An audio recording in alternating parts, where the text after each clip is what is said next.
Sa kabila ng malamig na panahon at pabugso-bugsong pag-ulang nararanasan, hindi alintana ng mga turista kabilang ang ating mga kababayan para mamasyal sa ilang pangunahing pasyalan dito sa bansang Taiwan.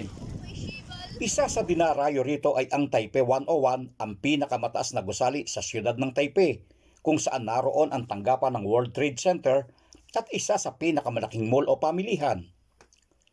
Bagamat maraming pasyala na mapupuntahan, hindi nalimutang puntahan ang Chiang Kai-shek Memorial Hall na kinaroroonan ng bronze statue ni Chiang Kai-shek, isang sundalo at political leader mula sa bansang China, at kalaunan ay kanyang pinanguluhan ang bansang Taiwan nang siya ay ipatapon. Isa nga itong Chiang Kai-shek Memorial Hall sa dinarayo ng mga turista dito sa Taipei, Taiwan, kung saan makikita ang maraming turista kabilang ng ating mga kababayang Pilipino sa kabila ng napakalamig na panahon dito sa Taipei, Taiwan ngayon.